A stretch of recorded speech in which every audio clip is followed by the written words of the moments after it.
pastikan Pak Dian di bulan Februari itu 30 hari. Ya, perjanjian saya dengan direksi yang diutus dari Antam seharusnya 2 minggu lalu sudah selesai.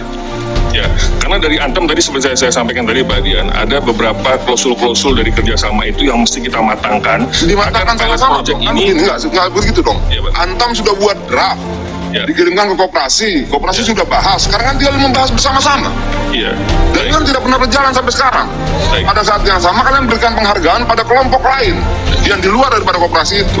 Ini kan langkah ambigu. Maunya apa? Menciptakan konflik sosial di bawah. Kan saya akan berpikir seperti itu. Sementara yang nanti akan menjadi mitra dalam MO yang sudah disepakati adalah koperasi dan pihak Antam. Ini mitra kalian bukan yang satunya. Ada MOU-nya tidak? Pak Dian, KS-nya tidak? Pak Dian, gini aja, kita bahas saja RKB-nya. Nanti kalau dia tidak bisa menyemakatin kesepakatan itu untuk kepentingan ke semua masyarakat, nggak usah disetujui RKB-nya. Bukan, maaf pimpinan, maksud saya begini, niat baik mereka itu akan terlihat kalau apa yang mereka sampaikan ditepati. Kamis besok, ya Kamis bicarakan. Menuju ke sana, seluruh penambangan liar tutup. Ditutup nggak? Enggak kok. Betul yang Pak Nasir bilang, yang dibilang oleh Pak Maman, dirutnya ganti, bawahnya enggak. Ada pejabat di lokal Antam sana, di Pongkor sana, yang dari sekian belas tahun tidak pernah pindah kok. Semua diganti. Dirut ganti, direksi ganti, komisaris, yang di bawah nggak diganti. Kan kita juga tahu, Pak Dirut. Tapi langkah kalian memberikan draft PKS kemari, memberikan penghargaan ke sana, menurut saya desain konflik sosial. Bahaya. Kalau terjadi sesuatu di sana, kalian bertanggung jawab. Itu saja, jangan saja mengadu domba dua kelompok dong. Di sini dia kasih draft PKS, saya kasih penghargaan. Maksudnya apa? Kalian senang kalau itu terjadi?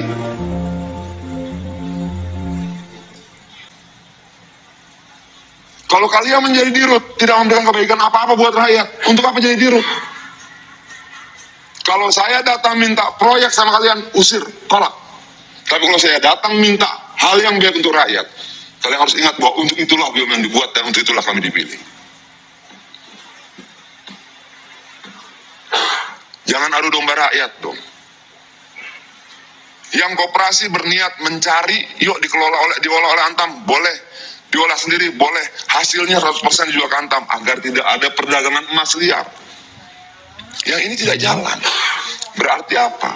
Ada sebagian oknum Antam yang memang menginginkan emas liar itu terus diperdagangkan. Kenapa? 1 ton dapat 3-5 gram.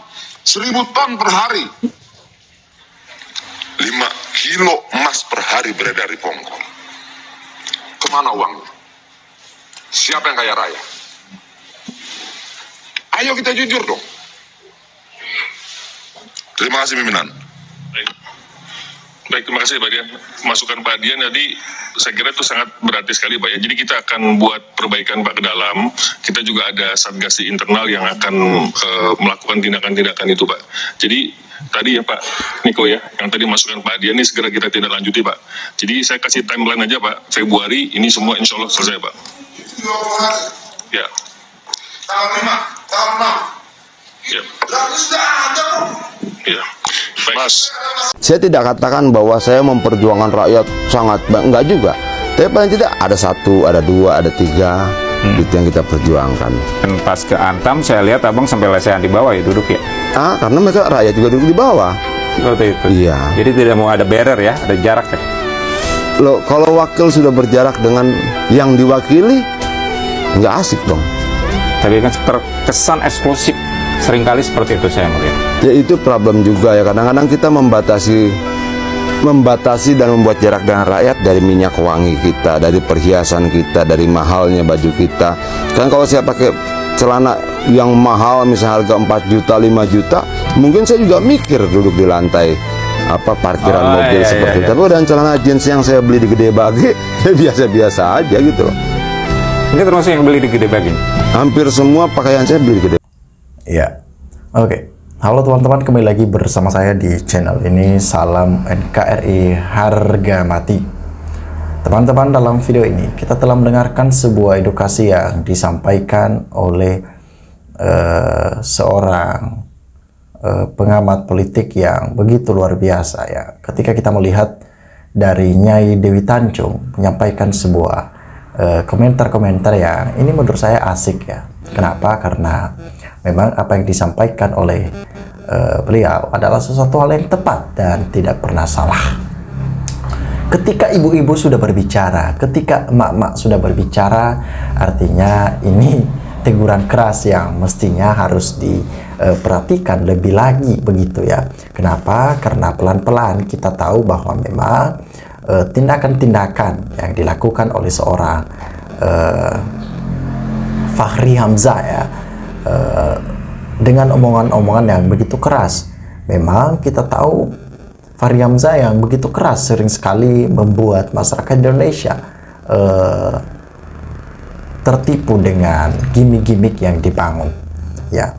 Kebanyakan orang-orang yang sudah dekat terhadap Jokowi saat ini merasa hebat, merasa paling kuat, dan merasa paling tahu segalanya, dan itulah mereka.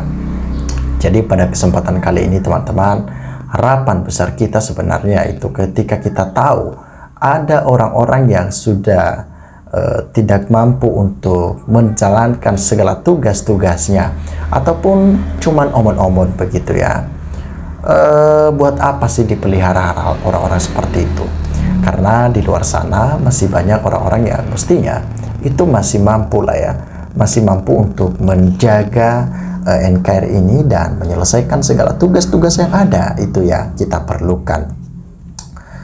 Pada kesempatan kali ini tentunya Kabinet Merah Putih dipenuhi dengan orang-orangnya titipan Jokowi, ataupun juga itu dipilih karena atas dasar balas budi, karena telah mendukung dan memenangkan Prabowo. Bukan karena kemampuan, bukan karena kehebatan, bukan karena rekam jejak, bukan, tetapi karena teman aja begitu ya. Jadi isi dari Kabinet Merah Putih adalah orang-orangnya seperti itu. Wajar-wajar dan lantas ketika masyarakat mengkhawatirkan masa depan Indonesia di 2030 ketika tidak ada perubahan yang signifikan, menurut saya 15 tahun untuk mewujudkan Indonesia menjadi negara emas di 2045 itu tidak akan mungkin terjadi, karena itu akan mustahil ya, ketika perubahan-perubahan itu malah mengarah ke hal yang lebih buruk ataupun memperkeruh situasi yang ada. Nah, harapan-harapan masyarakat di sini bagaimana kita menyelesaikan semuanya ini dengan tepat, sehingga tidak ada yang dikorbankan, tidak ada lagi yang menjadi hambatan-hambatan dalam menjalankan tugas. Nah, makanya ketika terjadi sebuah permasalahan dan penyelesaian segala bidang-bidang menteri yang ada, mereka tidak dapat menjalankan tugas-tugasnya dengan tepat, maka masyarakat berteriak dan menyuarakan suatu kebenaran, sehingga mereka harus menyelesaikan semua ini. Begitu juga dengan teman-teman mahasiswa, mereka selalu menjadi agen of control, sehingga semua yang terjadi itu harus diselesaikan dengan tepat. Itu yang kita inginkan dan yang kita mau.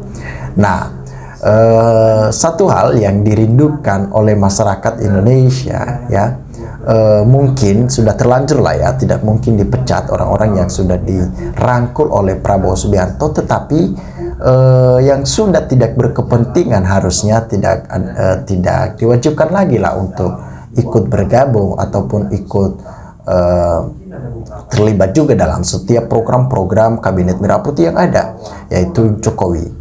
Prabowo nggak usah tarik lagi Jokowi, nggak usah ikut terlibatkan Jokowi dalam setiap kegiatan-kegiatan yang ada. Kenapa? Karena itu akan memperburuk situasi, malah membuat masyarakat kecewa terhadap Prabowo ketika masih memelihara Jokowi dalam perjalanan kabinetnya. Memang mantan presiden demisioner pastinya selalu menjadi penasihat, tetapi tidak semua hal dia mengetahui apa yang dilakukan oleh Prabowo, karena Prabowo mempunyai prinsip sendiri, mempunyai tindakan sendiri, dan mempunyai visi misi sendiri, sehingga dapat menjalankan tugasnya tanpa ada hambatan-hambatan apapun. Yang menurut Prabowo ini tepat, laksanakan. Pasti masyarakat selalu mendukung dan memberikan sebuah evaluasi ketika itu salah. Itu yang tepat dan itu yang lebih utama.